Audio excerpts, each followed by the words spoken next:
Olá, pessoal. Então, voltando aqui aos comentários das nossas questões de curva de Phillips, vamos para a questão número 8. Acompanhe aí pelo material de vocês. A curva de Phillips expressa o conflito existente no curto prazo entre dois objetivos de política econômica. São eles. Então, vamos aqui para a lousa. A gente sabe que a curva de Phillips, no curto prazo, ela expressa o conflito, o trade-off que existe entre inflação e desemprego. Ou seja, se um país quiser reduzir a taxa de desemprego, ele vai ter que aceitar o quê? Um aumento da inflação. Isso é o mesmo, por outro lado, se o país quiser reduzir a taxa de inflação, ele tem que experimentar, ele vai ter que tolerar um aumento do desemprego. Esse é o conflito existente no curto prazo, é o trade-off que existe na curva de Phillips, tá? Analisando as alternativas, a gente vê que a única correta que relaciona inflação e taxa de desemprego é exatamente a letra C. Por quê? Porque a letra C fala redução da taxa de inflação, né? E fala aumento da taxa de emprego. Tá? Aumento da taxa de emprego. O aumento da taxa de emprego, pessoal, é a mesma coisa que redução do desemprego. Redução do desemprego. Ou seja, existe um conflito entre a redução da inflação e a redução do desemprego, que é a mesma coisa que aumento de emprego. Não dá, segundo a curva de Phillips no curto prazo, não dá para atingir esses dois objetivos ao mesmo tempo. Esse é o conflito que existe na curva de Phillips. Não é possível atingir esses dois objetivos ao mesmo tempo. Daí existe o conflito ou o trade-off, tá? Então a questão 8, o gabarito é letra C de casa. As outras alternativas falam todas de tópicos que não tem nada a ver com a curva de Phillips. A letra A fala tem taxa de crescimento econômico, que a gente pode entender que é uma redução do desemprego, né? Só que aí ela completa com distribuição equitativa da renda nacional, que não tem nada a ver. A letra B fala de déficit público e carga tributária, que também não tem relação com a curva de Phillips.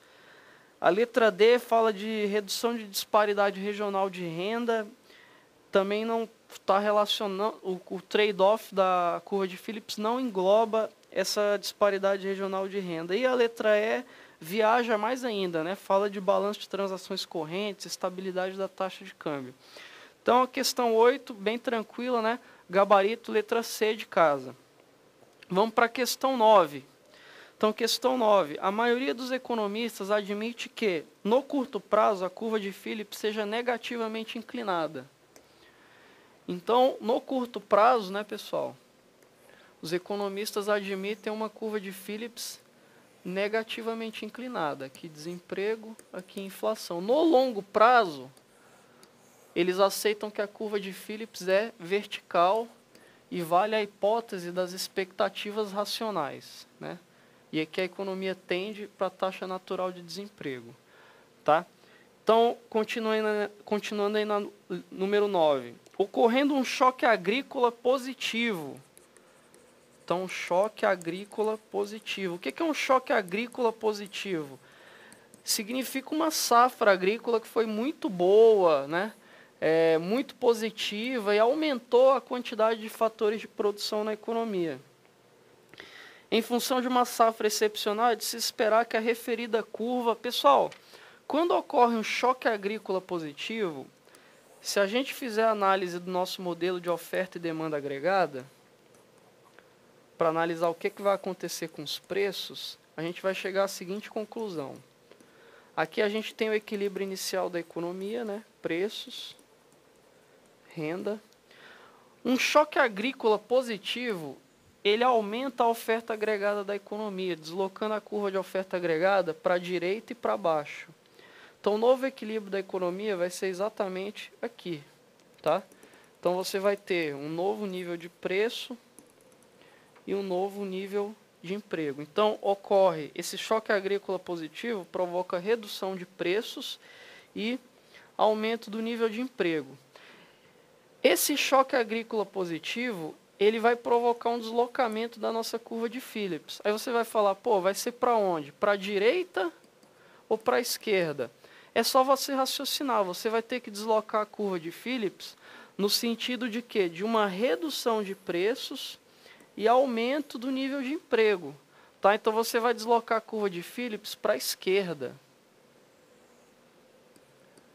Porque uma curva de Phillips mais à esquerda e mais para baixo significa o quê? Menores taxas de desemprego e significa menores taxas de inflação. Exatamente o que acontece após um choque agrícola positivo. Tá? Então, o gabarito aí é letra... Analisando as alternativas, a gente vê que a correta é a letra B de bola. A curva de Phillips vai se deslocar para baixo, né? É para a esquerda, só que por ela ser negativamente inclinada, ela vai para a esquerda e para baixo também, né? Vai se deslocar para baixo e vai haver uma redução da taxa de inflação.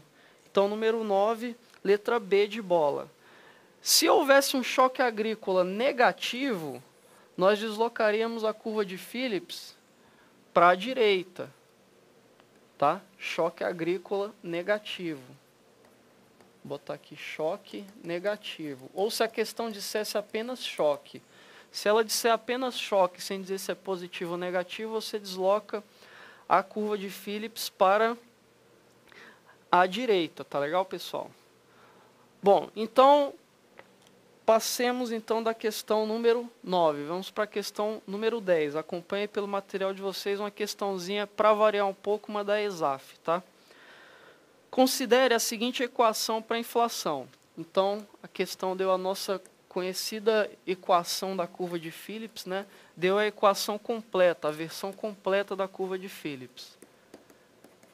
Então, inflação YT, inflação em T, é igual à inflação esperada, menos o beta, U menos o N, desemprego, taxa de desemprego menos taxa de desemprego natural, mais os choques de oferta, né? Aqui pelo Y.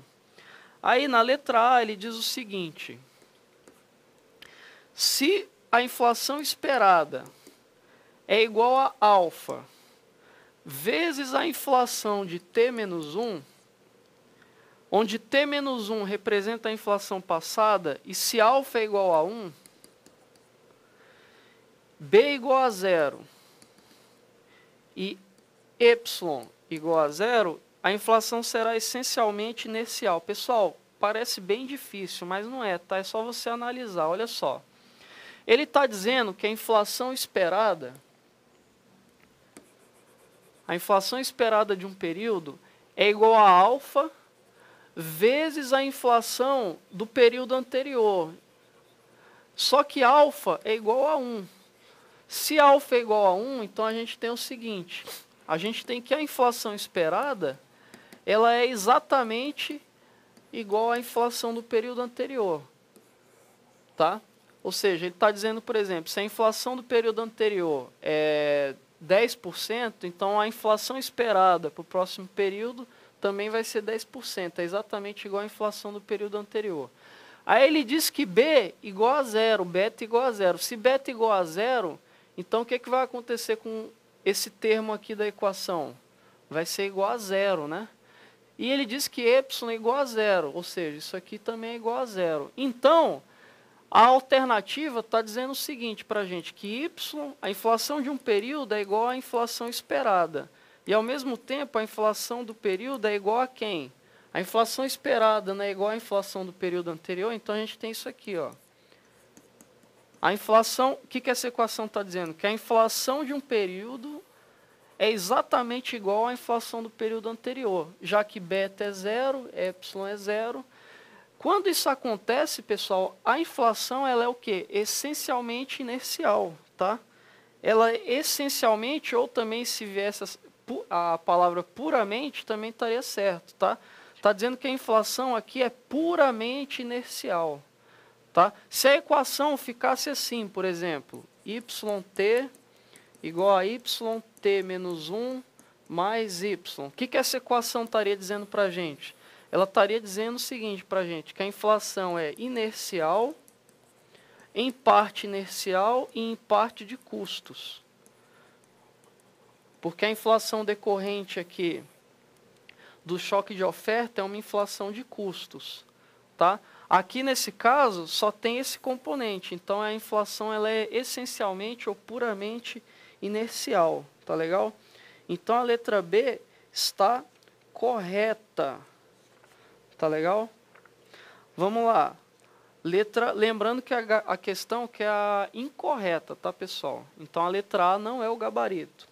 Letra B.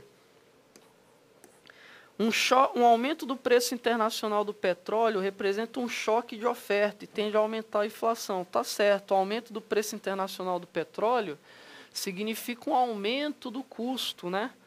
Um aumento do preço de matéria-prima. Então, se você analisar a equação da curva de Phillips, você vai ter isso aqui, ó. Você vai ter aqui mais Y. Então, se o preço internacional do petróleo aumentou, isso significa um choque de oferta ou um aumento de custo. Então, esse Y aqui vai aumentar de valor. Se ele aumenta de valor, então a inflação também aumenta de valor, tá? Então, a letra B também está certo. Vamos ver agora a letra C. Diz lá a letra C o seguinte: o impacto das políticas que reduzem a demanda sobre a inflação dependerá de B. Olha só, pessoal, a curva de Phillips completa essa aqui, YT igual a YE menos bravo U menos o N mais Y. Pessoal, esse trecho aqui da curva de Phillips é o componente de inflação que a gente chama de quê? Inflação de demanda, né? É o componente de demanda da inflação. Esse aqui é o componente de oferta ou de custos, esse aqui é o componente inercial. Então, olha só, o impacto das políticas, seja fiscal, seja monetária, sobre a inflação de demanda, que reduzem a demanda sobre a inflação, eles vão depender desse parâmetro aqui, ó. Tá certo? Então está correta a letra C. Vão depender desse parâmetro. Por quê? Porque as políticas fiscais e monetárias, elas vão alterar esse valor aqui, que é a taxa de desemprego, né? Você tem aqui o modelo de demanda agregada e oferta agregada, preço, Y, tá? Você tem um equilíbrio da economia. Uma política fiscal expansiva, por exemplo, ela desloca a curva de demanda agregada para a direita, tá certo? DA2, aumentando o nível de emprego. Ó. Se ocorre aumento do nível de emprego, vai ocorrer uma redução dessa taxa de desemprego. Só que o impacto dessa política fiscal aqui, ou monetária expansiva, vai depender desse parâmetro beta aqui. Tá? Então está correta a alternativa C. Vamos ver a alternativa D agora. Letra D. Se inflação esperada é igual a alfa vezes inflação de T menos 1, onde inflação πT menos 1 representa a inflação passada e alfa maior que 1, a inflação será explosiva. Bom, vamos entender isso aqui, pessoal. πT menos 1, Y não, né? πT menos 1 é a inflação passada. Então, e o alfa é maior que 1. O que isso quer dizer? Quer dizer o seguinte, que a inflação esperada para um período, ela é igual à inflação passada, vezes um valor que é maior que 1. Isso quer dizer o seguinte, que a inflação esperada ela vai ser sempre maior que a inflação passada. Por exemplo, se a inflação passada vou botar aqui, inflação de T menos 1, é 10%, e alfa é, por exemplo, 1,2, qual vai ser a inflação de T? 12%. Ou seja, a inflação de um período vai ser sempre a inflação passada vezes o parâmetro, que nesse caso é maior que 1. Então, a inflação do período, ela vai ser sempre o quê? Ela vai estar sempre em aceleração, por causa desse parâmetro alfa maior que 1. A inflação vai estar sempre crescendo. E quando a inflação está sempre crescendo, está em aceleração, a gente diz que ela será explosiva, tá? Ela será explosiva. Então, a letra D está correta, tá? Por quê? Porque a gente tem uma inflação em aceleração.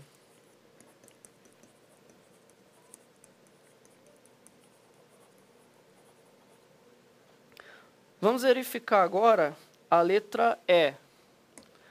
A letra E diz o seguinte: um aumento na taxa de desemprego tende a aumentar a inflação, tendo em vista o menor volume de oferta agregada. Pessoal, a letra E, ela vai exatamente contra o que diz a curva de Phillips, né? Um aumento da taxa de desemprego significa o quê? Significa uma redução da inflação, né?